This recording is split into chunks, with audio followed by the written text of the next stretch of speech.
Welcome to ISR 9 news. 9 లక్షల ఎకరాలకు పైగా అసైన్డ్ భూముల్లో వైసీపీ ప్రభుత్వ హయాంలో అక్రమాలు జరిగాయి. రీసర్వే పూర్తయిన గ్రామాల్లో గ్రామ సభలు పెట్టి అభ్యంతరాలపై చర్చిస్తాం.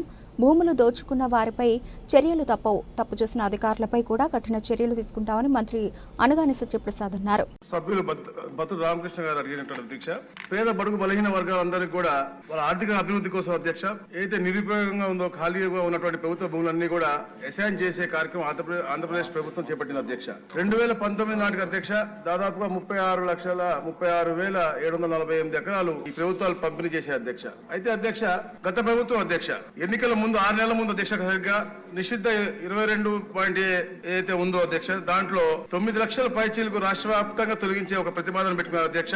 ఏదైతే వారి యొక్క చట్టం తీసుకొచ్చారు అధ్యక్ష, 35 యాక్ట్ తీసుకొచ్చి 20 సంవత్సరాలు పూర్తయిన భూములు, సాగు భూములు, అలాగే 10 ఏళ్లు పూర్తయినటువంటి ఇంటి స్థలాలు పూర్తి యాజమాన్య హక్కులు కల్పించే దిశగా 2020 ఆంధ్రప్రదేశ్ అసైన్ చట్టం అధ్యక్ష 1977లో సవరణలు చేశారు అధ్యక్ష.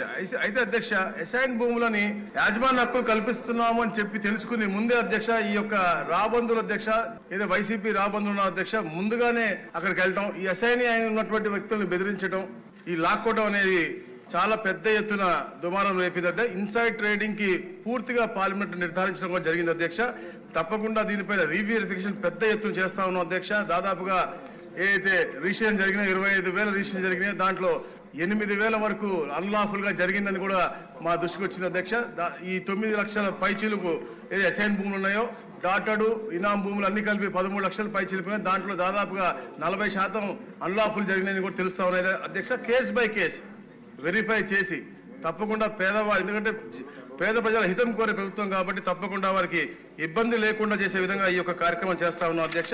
అలాగే అధ్యక్ష, గత ప్రభుత్వం అధ్యక్ష రిజిస్ట్రేషన్లు కూడా ఎలాంటి కొరీ చేయకుండా ఉండే విధంగా జనవరిలో 3 మెమోలు కూడా ఇచ్చి, అంటే అసైన్మెంట్ దారులను బెదిరించడం, వాళ్ళ దగ్గర లాక్కోవడమే కాకుండా అది త్వరగా రిజిస్టర్ చేసుకోవాలని చెప్పేసి ఎట్లాంటి కొరీలు కూడా లేకుండా ఉండే విధంగా ఈ యొక్క రిజిస్ట్రేషన్ శాఖ కూడా 3 మెమోలు ఇచ్చింది అధ్యక్ష. దానిపైన కూడా మేము అధ్యయనం చేస్తా ఉన్నాం అధ్యక్ష.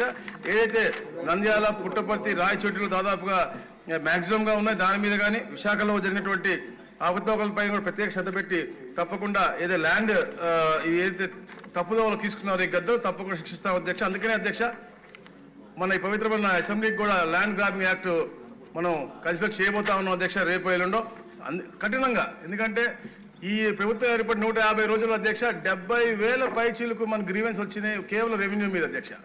అంటే ఈ ప్రభుత్వం, గత ప్రభుత్వం పేద ప్రజలకు ఏదైతే అసైన్మెంట్ అని ఇచ్చిందో, లేకపోతే ప్రైవేట్ వ్యక్తుల దగ్గర భూములు లాక్కోవాలని చెప్పేసి వాళ్ళ యొక్క శక్తిని ఉపయోగించిందో ఇవన్నీ చూస్తా దానికి నిరసనం అధ్యక్ష. 70,000 పైచీలకు దాదాపు అధ్యక్ష. అలాగే అధ్యక్ష, ఏదైతే 25,000 రిజిస్ట్రేషన్ చెప్పామో మేము, 7,000 పైచీలకు అసైన్మెంట్ భూములు అన్లాఫుల్ గా జరిగినటువంటి పరిస్థితి అధ్యక్ష. అదే అధ్యక్ష, అలాగే మన సభ్యులు బలరామకృష్ణ అడిగినట్టు అధ్యక్ష, రీసర్వే అధ్యక్ష, గౌరవ ముఖ్యమంత్రి గారు ఎవరికి కూడా ఇబ్బంది జరగకూడదని చెప్పేసి ఒక విధంగా రీసర్వేని ఏదైతే 6,500 గ్రామాల్లో పూర్తయిందో దాని మళ్ళా గ్రామ సభలు పెట్టి వాళ్ళ దగ్గర అందరి దగ్గర అర్జీలు తీసుకుని సత్వరంగా పరిష్కరించే మార్గం కూడా తెచ్చారు అధ్యక్ష. అది కూడా కాకుండా రిజిస్ట్రేషన్ కి ఇబ్బంది లేకుండా, లోన్లకు ఇబ్బంది లేకుండా పాత పద్ధతిలోనే మళ్ళా వెబ్లాండ్ లో పెట్టే విధంగా రిజిస్ట్రేషన్లకి, లోన్లకి ఇబ్బంది లేకుండా చేయాలని చెప్పేసి కూడా ఆదేశించడం జరిగింది అధ్యక్ష. మా అధికారులందరూ కూడా కూర్చుని తప్పకుండా ఆ రీసర్వే ఇబ్బందులన్నీ కూడా సత్వరంగా పరిష్కరిస్తాం. రీవెరిఫై చేసి ఎవరైతే అన్లాఫుల్ గా అసైన్మెంట్ భూములు దోచుకున్నారో వాళ్ళందరూ కూడా శిక్ష తప్పకుండా ఇప్పిస్తాం అధ్యక్ష. అలాగే అధ్యక్ష, గతంలో చేసినటువంటి అధికారులు కూడా, ఎందుకంటే ల్యాండ్ గ్రాబింగ్ యాక్ట్ లో చేసిన వ్యక్తులే కాదు, వాళ్ళకి తోడ్పడినటువంటి అధికారులకు కూడా పనిష్మెంట్ ఉంటుందని చెప్పడానికి అధ్యక్ష. దాంతో పాటు గతంలో చేసినటువంటి వారిని కూడా పొట్టి శ్రీరాములు నెల్లూరు జిల్లాలో ఒక తహసీల్దార్ సస్పెండ్ చేయడం జరిగింది అధ్యక్ష. విజయనగరం జిల్లాలో ఒక తహసీల్దార్ పై ఆర్టికల్ ఆఫ్ చార్జెస్ ను వేయడం జరిగింది అధ్యక్ష. అలాగే సత్యసాయి జిల్లాలో 2 కేసులు కూడా విచారణకు ఆదేశించడం జరిగింది అధ్యక్ష. ఇట్లా చాలా పారదర్శకంగా రాబోయే రోజుల్లో అధ్యక్ష తప్పకుండా పేదవాడికి అతనికి హక్కుని కాపాడే దిశగా ఈ యొక్క ల్యాండ్ గ్రాబింగ్ యాక్ట్ కూడా పూర్తిగా వస్తుంది. అలాగే అయితే ఇనాం గురించి కూడా ఉంది అధ్యక్ష. ప్రభుత్వం ప్రత్యేక శ్రద్ధ పెట్టి తప్పకుండా అయితే 2019లో అప్పుడు పెట్టినటువంటి యాక్ట్ ని నెక్స్ట్ గవర్నమెంట్ చేయలేదో దాన్ని కూడా అది సత్వరంగా క్యాబినెట్ తీసుకొచ్చి మళ్ళా మీ ద్వారా యాక్ట్ చేసి ఇనాం వాళ్ళకి కూడా న్యాయం చేయాలని ఒక మంచి ఆలోచన ఉంది అధ్యక్ష.